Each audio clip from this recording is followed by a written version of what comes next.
There is new CNN reporting this morning on President Biden's immigration plans being derailed by conflicting messages and the reality on the ground at the southern border. They want to have a compassionate, fair, and humane immigration system. We thought we were done with that feeling in our fight against COVID-19 that one step forward could be followed by 2 steps back. But we're not done. Delta is burning through the country right now, creating a growing but sadly preventable 4th wave of COVID infections. Mark McCloskey is an absolute liar. He has spat on my name, and because of that, his day will come. Chris Cuomo has a lot to say, but right now he cannot say it. CNN management has made 2 things clear to him. 1, that he can't talk about his brother, Andrew Cuomo, on TV, and 2, that he cannot participate in any more strategy sessions with the governor's aides. Wow, they threw the book at him. Imagine that, telling a on-staff journalist that he's not allowed to moonlight as a media consultant, damage control consultant for his brother, the politician that the network is covering.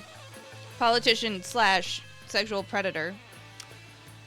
Alice, he was just simply trying to hold the young lady's hand through her trying times, and that's why he needed to know the details about her sexual assault.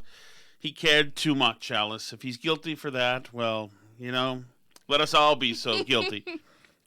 That isn't even where I'm going to start, though. I mean, it's all right, so right now it's Sunday, and today the weekend talk shows, which is really all you've got for. Usually they'll pick up little scraps what the New York Times is talking about, and then go through the big stuff of the week. A lot of it's infrastructure spending, which I don't want to get into right now. It's just another horrific violation of the taxpayers, but fine. But what they were doing this week was complete apocalyptic messaging on behalf of the Delta variant, trying to let us know that we are exactly where we were 6 months ago, and that all you have to do is look at these foolish Trump voters, the people in Sturgis, which is apparently the epicenter for all coronaviruses. Sturgis. Shouldn't most of the people have been at last year's Sturgis rally, too? So shouldn't most of them be immune by this point now? Or dead. I think most of them are dead. Oh, and then of course, they're using the networks, because these networks, Chuck Todd is afraid of dying and scared of this. Mm-hmm. So they're trying to use this time, along with people like Fauci, to manipulate more people into behaving the way they want them to, including masking and vaccinations. Now, I understand that Fauci and his whole grift, and their whole grift of Walensky and those people in public health, I get it. That's their game, is to lie, the noble lie, and be spectacular in their platitudes that they throw out there, so that we'll get scared enough to move. Fine, that's the name of the game when you're doing that. Between that and the media, where you've got a guy like Chuck Todd, and the same thing goes with the Oval Office, like Joe Biden, not cross-examining these people or tempering these people and saying, okay, Chuck Todd, everything Fauci says, you can hear Chuck Todd say, oh, yeah. Nothing is going through any kind of journalistic filter. And because Fauci can sense it. He knows Chuck Todd wants him to be over the top. Mm-hmm. So what's happening here is this. These shows, because you know what, they're activist shows now. Public health leaders, along with journalists, media people, working together to try to manipulate people. In particular right now, they're trying to manipulate more people to get vaccinated. They're trying to ding DeSantis for being irresponsible, and they're trying to... That's why they're rooting for people in Florida to die, because they're hoping they can use that to knock DeSantis. Well, and they're insinuating to us, with their lies of omission, that people are dying in the same way they were dying at the peak of this thing. Mm-hmm. And that we're an exact replica with the same potential outcome. So what they're doing in order to manipulate these people is like I said, these are lies of omission. There's a lot, any good news or positive news, anything that can make you feel optimistic, they're simply leaving out. They leave it out. The fact that the deaths are not corresponding with cases. Yes, deaths are up, and yes, cases are up, but deaths and cases aren't up together like they were when this thing was really killing the hell out of people. They're also being vague. When they'll tell you that cases in some places have doubled. Well, what number? Doubled from 3 to 6. Right, or deaths have doubled, or they're being vague. So they're hiding the ball again and again.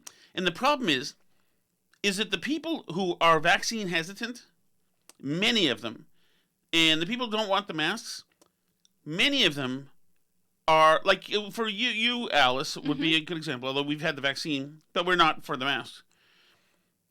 But you and I, you much more than I, is that people, we Americans, can see that they should be giving us not just the 5 pieces of information that are apocalyptically bad, etc., but we see that they're leaving out the other 5 that we know about that they don't think we know about. So they're doing this, and it completely tells you that you feel like you're dealing with a con artist. Absolute, playing this weird shell game, but we know that the little nuts under that one, you know? And it's like I would also, to throw another metaphor into, in there, it's like the hidden ball trick again. You know, you're the runner on first base. The first baseman goes up to the mound to talk to the pitcher. The pitcher slips the first baseman the ball. First baseman pretends he doesn't have it as he walks back to first base. But we saw him slip the ball, so the hidden ball trick is not going to work. Right. We all know the ball's there. You've got the ball. I see. You can just throw it back to the pitcher. We can get going here. So that's what happens here, and this is why they're so freaking arrogant, and they're wondering why still nobody's listening to us. Try a different lie. Okay, we'll try a different lie. All right, idiots. Now it's doubled in this county. Aha! Without having any clue that the idiots can go get the information.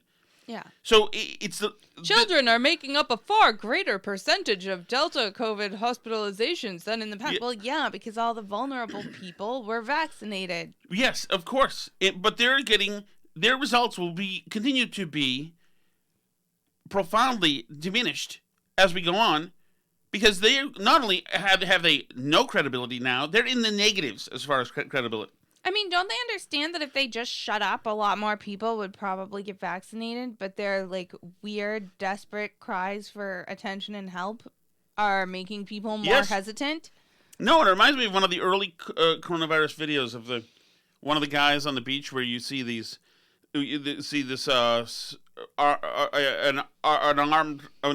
officer of the law, like, walking in the beach towards the guy, and the guy knows he's being followed by the cop. And then the cop starts walking quicker, and then the guy starts to walk quicker, and then the guy eventually starts, as the cop is behind him, closing in on him, walking, the guy eventually starts trotting, and then sprinting, and then the cop goes all out, and he's running after him more. It's like, you're chasing them away with this. This is what's happening. It's you, precisely, who continue to, week in and week out, chase them away. So just listen to how all this, the end of the world situation is portrayed. And they think, because they wear nice suits in lighted studios, that the American people are buying this crap. We thought we were done with that feeling in our fight against COVID-19 that one step forward could be followed by 2 steps back. But we're not done. The U.S. is now reporting an average of 100,000 new cases a day, up from 15,000 a day just a month ago. 2 states, Texas and Florida, make up nearly 1/3 of America's new COVID cases. Both governors oppose universal masking as schools open. We can either have a free society or we can have a biomedical security state. And I can tell you, Florida, we're a free state. Free state, costly approach. So we have basically patients everywhere in both sides of the unit. On Friday, the state set a daily record, nearly 24,000 new cases. Hospitalizations have quadrupled in a month. Deaths have doubled. Okay, wow, sounds bad. Deaths have doubled, hospitalization contribute. We thought we were out of this, but we're not out of this. We're told. We thought we were out of this, but we're not out of this. As of yesterday, the little thing that they're leaving out of this right now, and let me just play one more thing before I go to it. We'll start with, this is Chuck Todd's open. We return with the country, though, facing 2 compounding challenges: the Delta variant and polarization. Delta is burning through the country right now, creating a growing do you like sadly that? preventable It's burning fourth through the wave country of right COVID now. infections.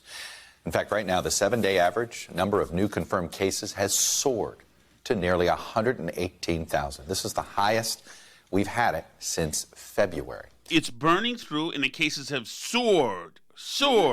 Meanwhile, leaving out all context. Right. All the information that you would use right now to get the person to not jump off the bridge, they're omitting. They're not, no, they're just holding that, keeping that holstered. And while vaccination rates are rising again, and 50% of the country has now been fully vaccinated, this is now largely a pandemic of the unvaccinated. And that's a direct result of the political polarization I was referring to. Vaccination hesitancy, or just plain opposition, is infected by politics. Check this out. NBC News has found that the 20 states with the highest rates of vaccinations, they all voted for President Biden. 18 of the 21 states with the lowest rates all voted for President Trump. So, Need we say okay. more? Need I say more, he says then. So, okay. Well, that's interesting. And this is a pandemic of the unvaccinated. Have you heard that, Alice? I've heard that phrase. It is. A few It's a pandemic of the times, yes. unvaccinated. I continue to be impressed when I hear people say that. So why don't they go into what that means exactly? That means that as of 2 days ago, as of yesterday, Alice,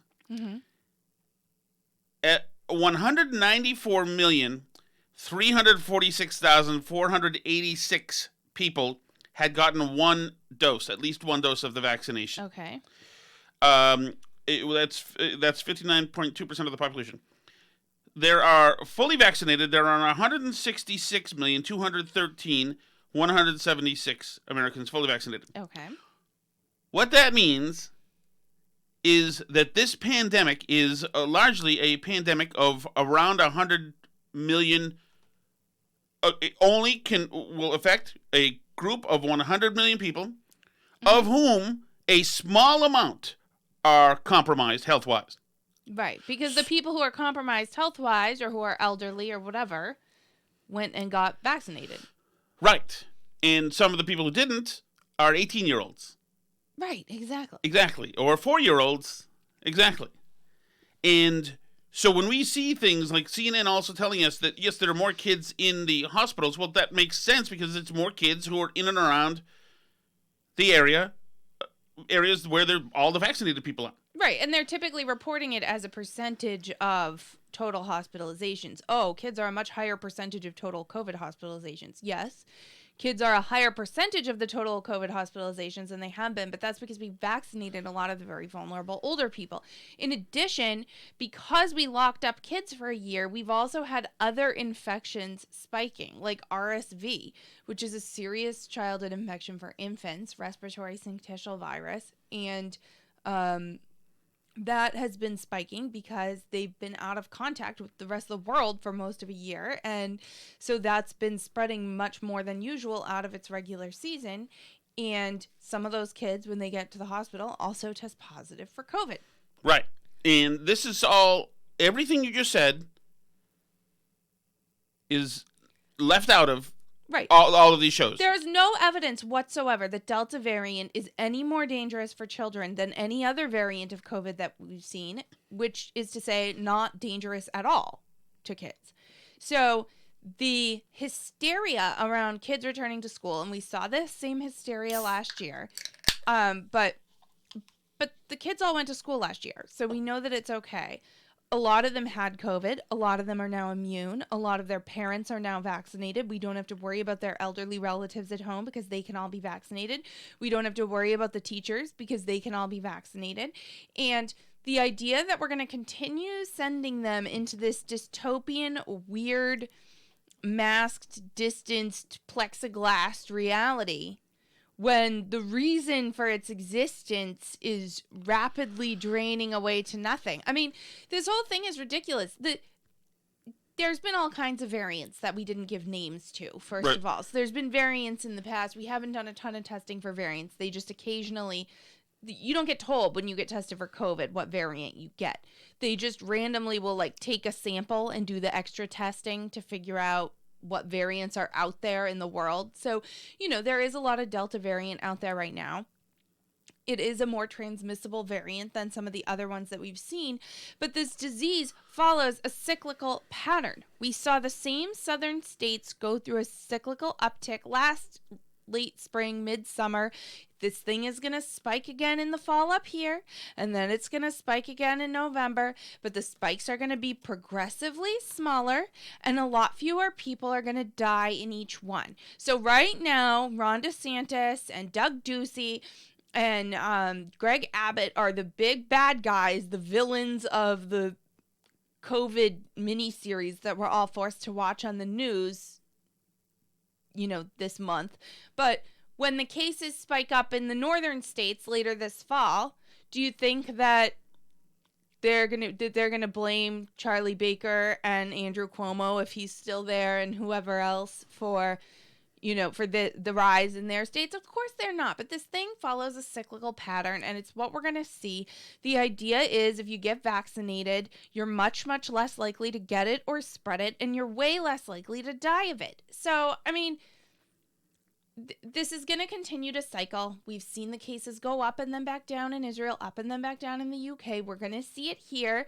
And the hysteria and the freak out over something that we knew was going to happen, and the seriousness of which has now been dramatically reduced, is so predictable and pathetic that, I mean, it's really starting to rub me the wrong way. And now they're trotting out, and like we've talked about this before on here, all these doctors that just somehow, like, they loved getting all this love and attention last year. Yeah. And they're like starved for it now as the pandemic wanes in importance. Their TikTok videos of them dancing just aren't doing as well anymore.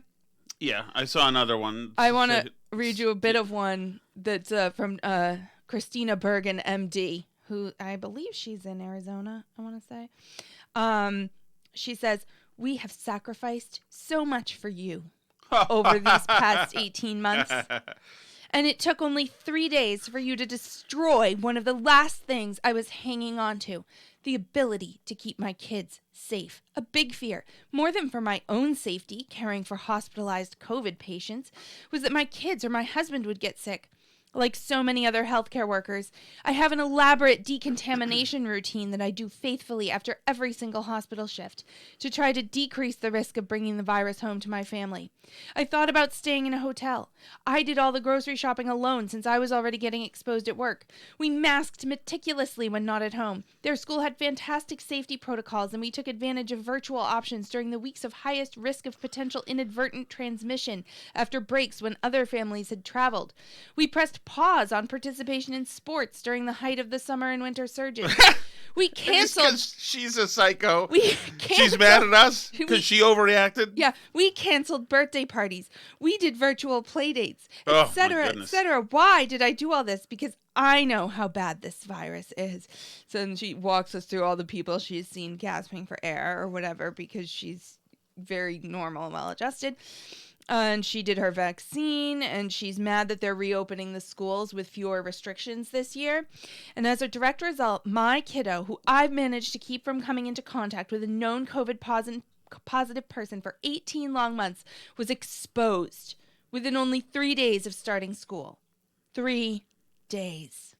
We're still masking. We never stopped. My kids are great about wearing their masks. Well, you must be an extremely good parent then, I can obviously tell.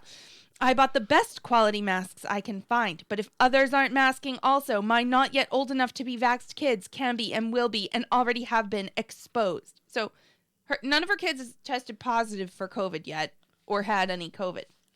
But they were near somebody who tested positive, so they were informed that they were in contact with somebody. I'm furious. I'm deeply disappointed at how many care so little for others in their community, for their kids, friends, and family members and teachers, that they care so little for the healthcare workers who've been beaten down over and over again for the past 18 months, but are picking themselves up to meet the monster yet again. Oh my God. We don't want you to call us heroes.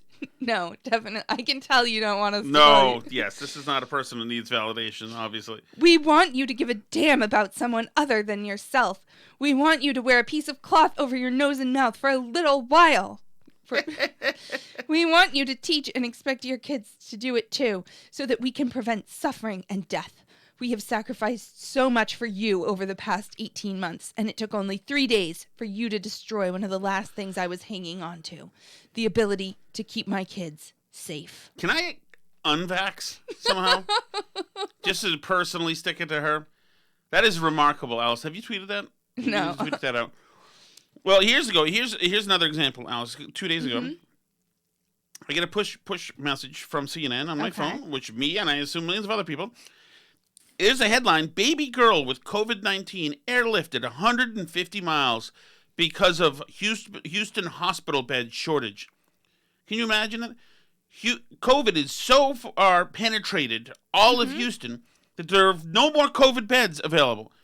So this is shocking to me, and I have to take a look here, and it says, 11-month-old girl with COVID-19 had to be airlifted to a hospital 150 miles away.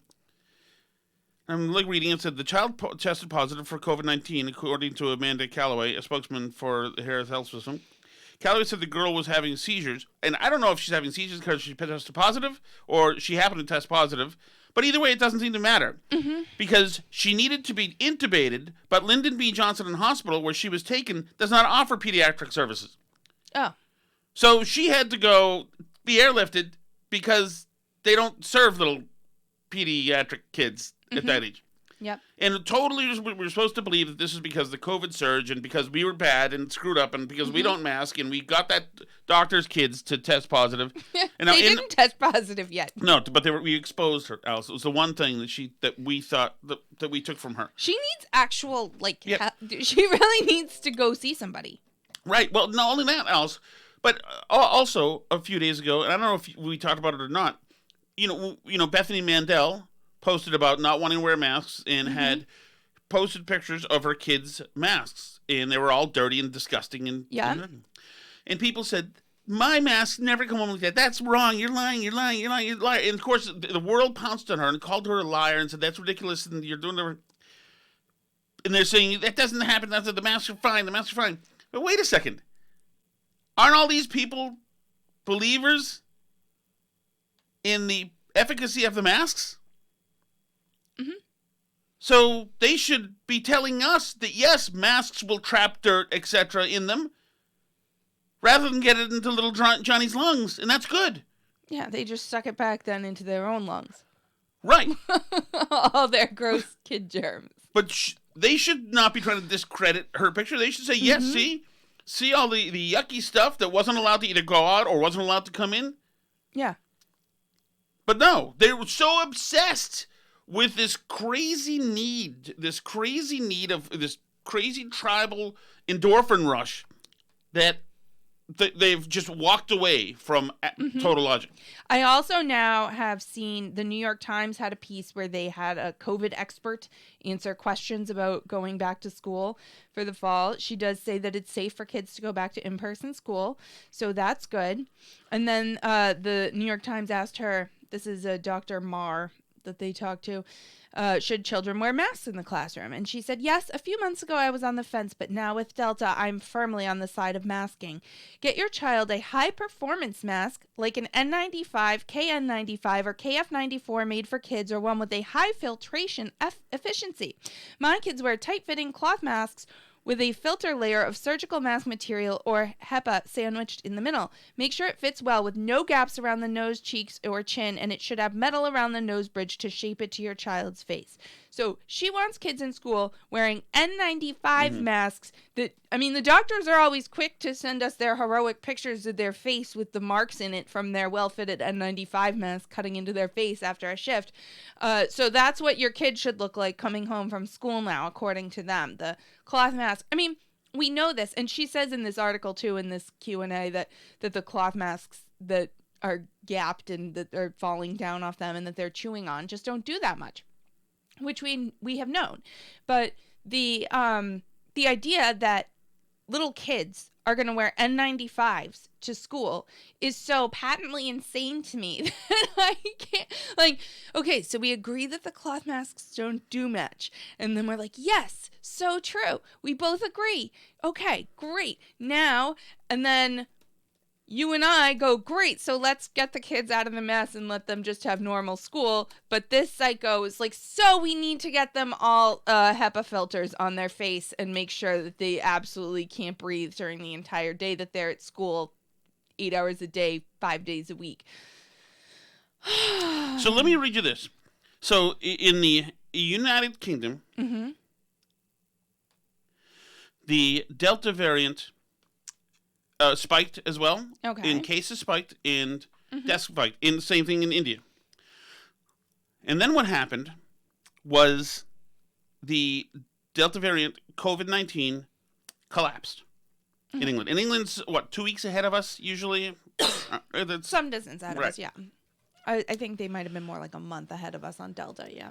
So this is the Deseret News. So what happened in the United Kingdom? Though this is from yesterday. Okay. Well, recent data suggests that new confirmed cases of COVID-19 in the European Union and the United Kingdom experienced a massive spike at the beginning of the Delta variant wave. However, soon after, cases dropped significantly due to high vaccinations, and it would appear immunity gained from being infected.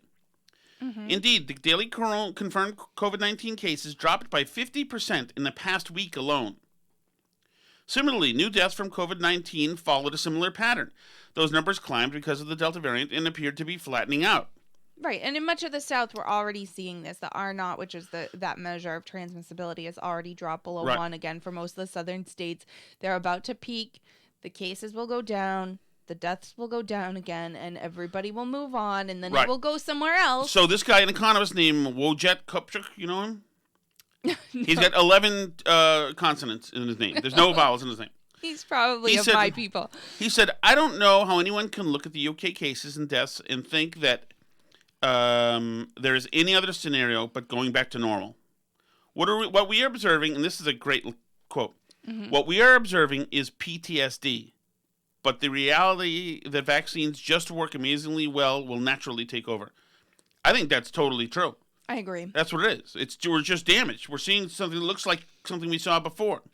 Right. And, and there are some people in the hospital, and some people will tragically die during these waves. But we know now, because we've been through this for a year and a half, what doesn't do much to stop the waves from happening. And that's lockdowns and masks and distancing and all this other stuff. But yeah, so, I just want people to have the presence of mind to not freak out every time we see the cases go back up. Now that we've seen this show now, they're going to go up, they're going to go down. The number of people now, you and I were talking this through like the other day, talking through the math of this, saying so 50% of the country. So let me read the rest of this, because that speaks to where you're going with this. It says let's move to India. Not literally, but their spike. I was like, wow. What happened in India where the Delta variant was originally discovered? Well, there was a second wave of coronavirus cases in India once the Delta variant emerged, causing hundreds of thousands of cases throughout the country. But cases declined significantly within a month or two. Daily cases were around 400,000 in May before dropping to about 40,000 in July.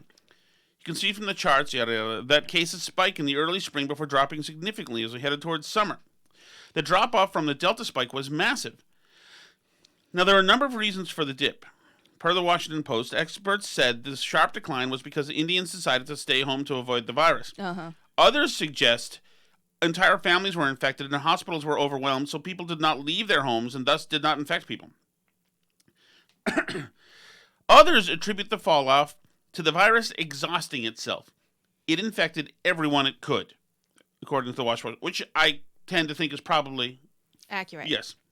The second wave from India is expected to hit the United States, experts told the Washington Post. In fact, you could argue we're in the middle of that spike right now. But if that holds true, then you could argue that the dip will be very real, too. Yeah, and our spikes are also more localized than in a lot of parts of the world. In smaller countries, India's not a smaller country, clearly. But, this Delta spike was highly concentrated in certain areas. Right. But so what it all means, still, there's no question that the Delta variant doesn't have a sustained outbreak. From all this data, it's clear that the Delta variant comes in, transmits quickly between people, causes a huge spike, then drops off. That's been the pattern in the UK and India, two regions in the world comparable to the United States. Yeah, and Israel saw this pattern too. It goes up, it goes down. And we've seen this pattern before with the other variants. Like I said, everything's a variant. They're all variants.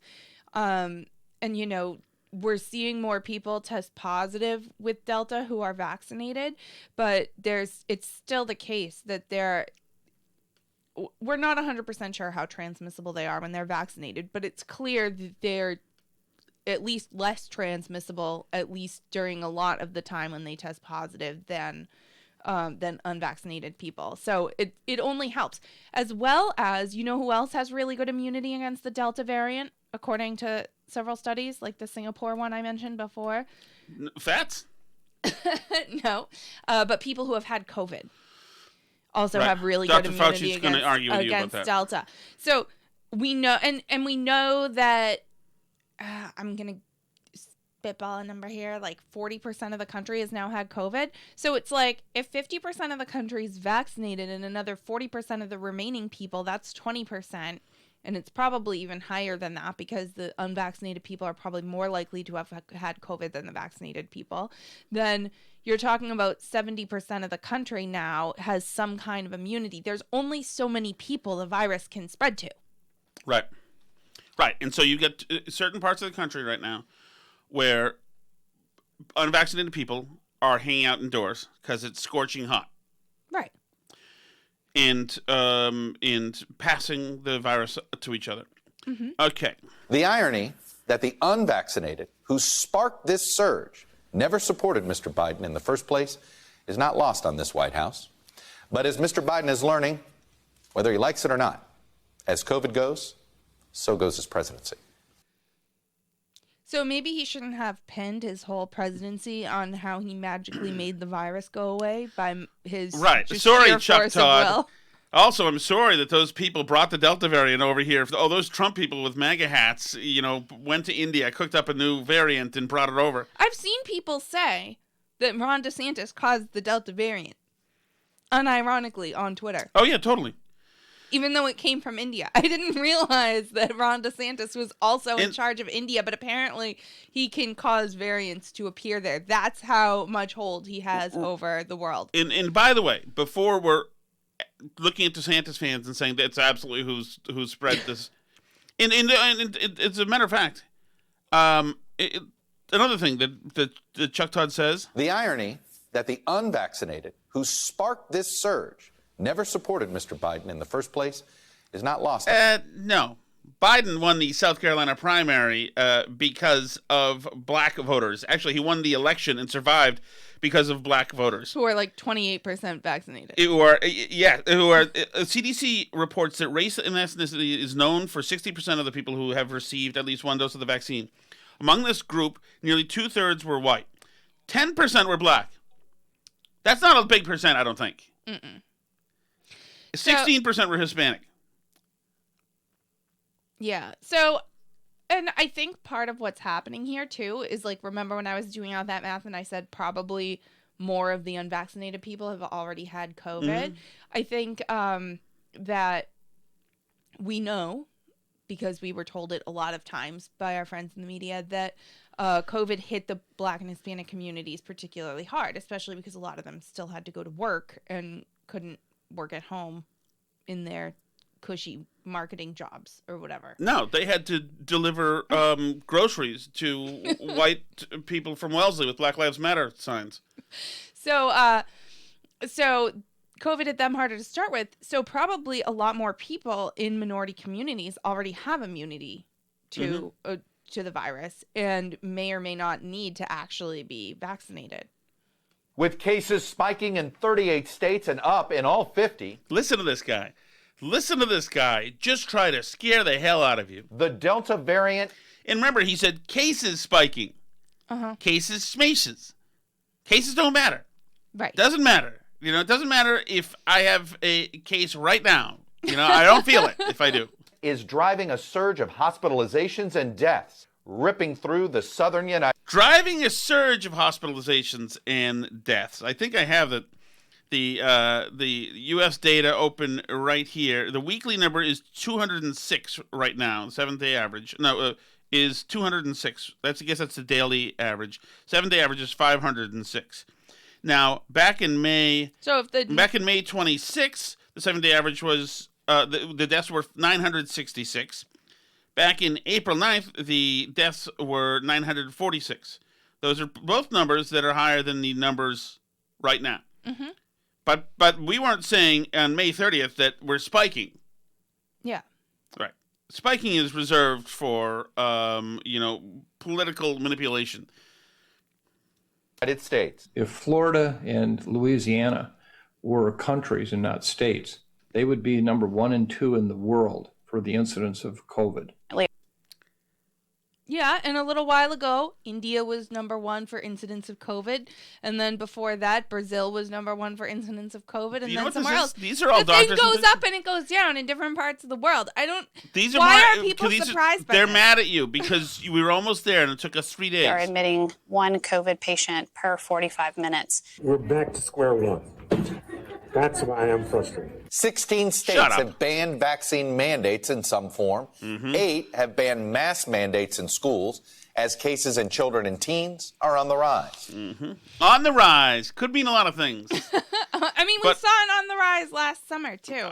Well, Alice, there was one event last summer that caused this whole thing. This weekend, an estimated 700,000 are gathering in Sturgis, South Dakota for a motorcycle rally, which became a super spreader event last year. The South Dakota Department of Health reported 124 cases among South Dakota residents who got sick after attending the rally. They attended the rally and at some point got sick. Mm-hmm. So we're deciding now, that's absolutely the rally. That's riding your motorcycle down Main Street in Sturgis in the wind. It's like the Amy Coney Barrett super spreader event at the Rose Garden. We don't really know that that's what caused any of it, but we're just going to go with that because. The Associated Press reported that at least 290 people in 12 states have also tested positive. This is from last year. Positive since attending the rally. You see? That was it. That was that rally. Now, I do recall some other events happening last year outside that were very loud, close, intimate, many times unmasked. A lot of times featured infernos behind reporters. Those we're not talking about. Those we're not talking about whatsoever. Nothing's ringing any bells. Lollapalooza was not brought up, and Obama's downsized but football stadium-sized tent bash was not brought up. Well, they did, for the help, honey, have branded masks for the servants serving them the specialty cocktails. They wore masks that said that the event had a special logo that was 44 by 60, like 44x60. Get it? Because no. President 44 was turning 60. Oh, I see. So like 44x60, that's like the big event logo. So like all the napkins were like embossed with that, and the cups and the and you know all the, they had special masks with it, but like most of the famous celebrities and people there weren't. So like the rumor is that they canceled people and then they re-invited a bunch of people too. So like it was still, it was a huge mess. The tent was bigger than their $12 million. Oh yeah, mansion. it's the size of a football field. I'm serious. This is from the New York Post. Celebrity guests have begun leaving former President Barack Obama's Martha's Vineyard scaled-down birthday bash. That's in quotes. Creating a bleep show, SHIT show, of traffic and congestion on the resort island. Singer John Legend, wife model Chrissy Teigen, rapper Takeoff were seen leaving the ex-president's 29-acre Oak Bluff seaside property just before midnight. Legend was heard performing for the crowd Saturday evening, and the Migos MC was also rumored to have taken the raised stage, whatever. In between musical acts, a DJ was heard playing Ain't Nobody by Chaka Khan. A fleet of taxis were seen driving into the Obama residence to take party staff home, and a handful of SUVs, possibly containing stars, were also seen departing the shindig. A local Massachusetts police officer could be heard describing the vehicle situation in the town of 4,500 as a bleep show on his radio. Oh God, I gotta get that. So he had approximately like more than 10% of the whole population of the island number of people at his party. How wonderful. So let's get back to this COVID stuff a little bit here. But wait, can I say one more thing about the Obama party, which is that Nancy Pelosi was also on Martha's Vineyard, but apparently wasn't invited to the party. Really? Yeah. I don't believe that. She was on Martha's Vineyard, and she didn't go to the party. Why would that be? How do you know?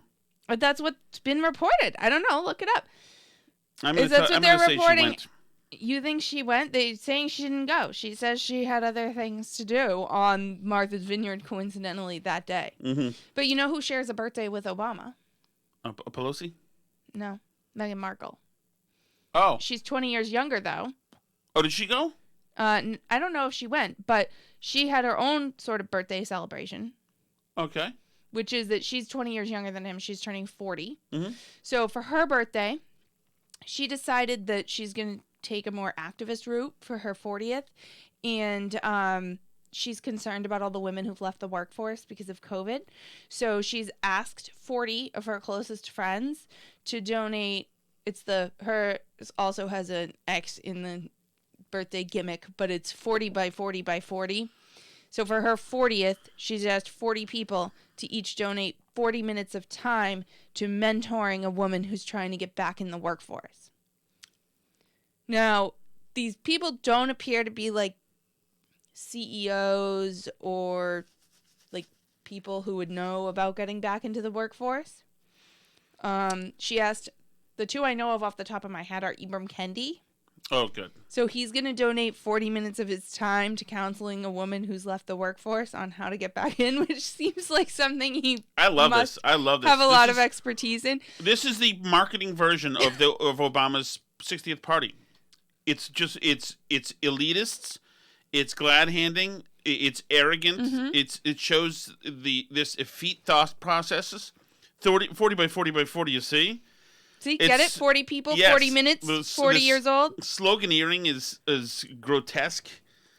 Yep. So, and then she also asked, they did like sort of a promotional video about it with Melissa McCarthy. Mm-hmm. So, Melissa McCarthy is going to counsel a woman who's trying to get back in the workforce on how to do that. I don't know. I mean, she was a comedian and she made it big. I mean, and I understand now she's super rich. I don't know. Melissa McCarthy's really good at acting, so I'm gonna give her a pass. I like her in movies. I do. Mm-hmm. The video with Meghan Markle wasn't funny that they put out. Oh, did they have one? Yeah, it was. That's what I'm saying. It's a promotional video. But did McCarthy take the weight off? No. Okay, good. No, she's the same. But this wasn't very funny. And, you know, so... But I don't know. I think she's a good actress, but I don't know what she has to counsel women about who've left the workforce because they can't get childcare during the pandemic or whatever. What would any progressive celebrity do if they couldn't lecture to us and talk down to us? I mean, they've been singing to us for the last year since we've been locked down. Mm-hmm. They've showed us, like, oh, this is how we're handling the pandemic. Oprah, with her, like, $80 million kitchen, showed, so, well, I'm just going to sit here and toss some pasta with, shrimp scampi and, But that's what I'm saying. What could they possibly tell somebody who, like, can't send their kid to childcare anymore because the place had to scale back because they have limits because of the pandemic or whatever? That they're racist? I mean, like, how can they... What are they going to tell them about how to get back into the workforce? The precious aura of our betters should be enough to So 40 minutes of Ibram Kendi's time is going to make a difference for getting this woman back in the workforce, whatever woman this is. You know, she could just spend that time asking him 4 times what racism is, and see if he can get into a never-ending loop. All right, so let's see. What's just a little bit more Fauci? I don't want to ruin. Here's Fauci in the Sturgis thing. This is just Fauci saying what we think. The time has come. Is we've got to go the extra step to get people vaccinated. You want to persuade them, that's good. And I believe that some people on their own, once it gets approved as a full approval, will go ahead and get vaccinated. But for those who do not want, I believe mandates at the local level need to be done. Yeah, that's right. Mandates need to be done. And our ever-shrinking pandemic, that's not a pandemic anymore, Mandates absolutely need to be done. You're seeing breaking news. A lot of you guys are probably listening to this Monday. It's Sunday night for us. That Randy Weingarten has said that she's going to do mask mandates. She did not say that. It's been breaking news, being reported as breaking news. She did not say that. This is her talking about mask mandates for teachers. She can say she'd love them to get vaccinated all left and right. She can say that she's even thinking that mask mandates. It's time to really have those discussions.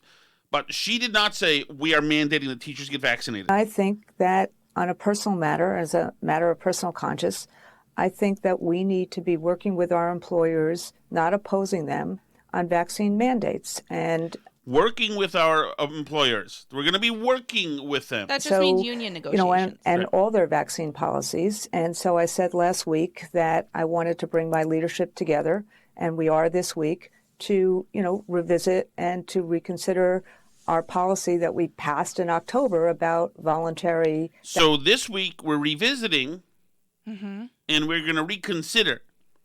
That is not a commitment. Chuck Todd acted it as if breaking news had happened there. That's not good enough. That the best way to do this was to do it volitionally. Now, let me just say, my members have stepped up. 90% of the teacher members have actually gotten the vaccine. But I do think that the circumstances have changed and that vaccination... By the way, how is that proven exactly?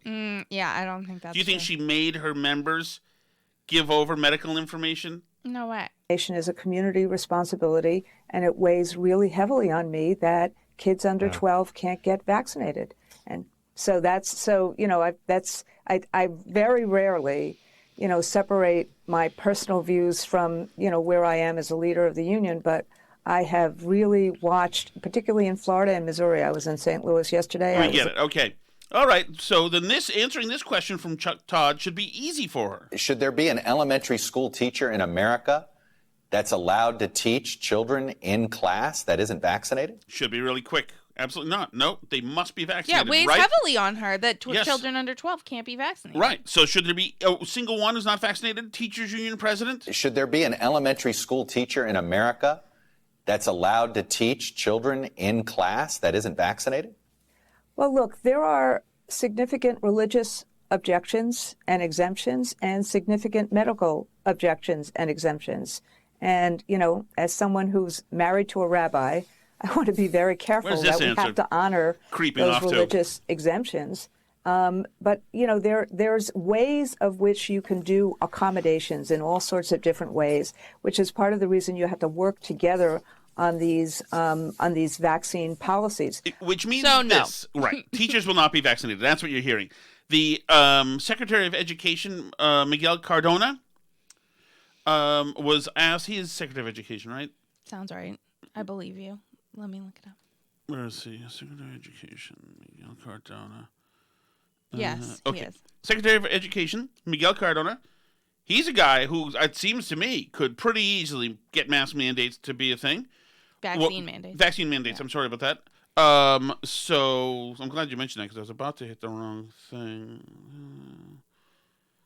Okay. So will we get those? One of the ways that parents can feel comfortable is increasing the vaccination rates, as you mentioned, particularly with teachers. What is your position on teachers' mandatory vaccination among teachers in schools? Sure. Well, we're promoting the Week of Action where we're really getting the message across the country to get vaccinated when you're eligible.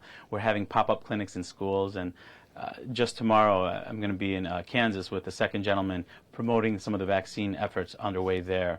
And for the educators, I feel strongly that if you're eligible to get vaccinated, get vaccinated. Do your part to make sure that we're all safe and that we can reopen schools without interruptions. Again, our students have suffered enough. It's time for all of us to do our part to keep our students and staff safe. Students need to be in the classrooms. That's where they learn best. Yeah, I feel strongly that educators should want to get vaccinated. But that wasn't the question. One of the ways that parents can feel comfortable is increasing the vaccination rates, as you mentioned, particularly with teachers. What is your position on teachers' mandatory vaccination among teachers in schools? And as you heard, he dodged the question. So in other words, his position is no mandatory vaccinations for teachers. That's the news. That's the real news. But the fake stuff is being out of thin air just grabbed, and there's nothing to it. So not only do you have to scrutinize the actual news, what happens in these actual interviews, then things that people like the New York Times will grab these interviews and write fake stories about them, which is what we're getting right now. The teachers are not going to be vaccinated. Right. It's the same as what you were saying about the headline about the girl being airlifted because there was no room in the COVID ward. Right. And it turns out that hospital just doesn't have a pediatric ward for that. So she had to be airlifted. I mean, they just write an insane headline that has nothing to do with what the actual story is and hope that people don't actually click through and look at what's going on. It's the same thing that they accuse, the quote-unquote fake news publications of doing, of being clickbait, of saying, wild headlines that aren't really true and then not backing it up in the story. That's all they do. That's how they survive now. Absolutely. Thank you so much, everybody. You can head over to Patreon and sign up there if you want to get another little extra segment of the show that we're going to do over there. Other than that, you can find us on Twitter at Burn Barrel Pod, Facebook.com/Burn Barrel Podcast. We're also at burnbarrelpodcast.com and on Gab and on Parler at Burn Barrel Podcast. You can also find us on YouTube, Tom Shattuck's Burn Barrel on there, or burnbarrelpodcast@gmail.com. C'est la vie.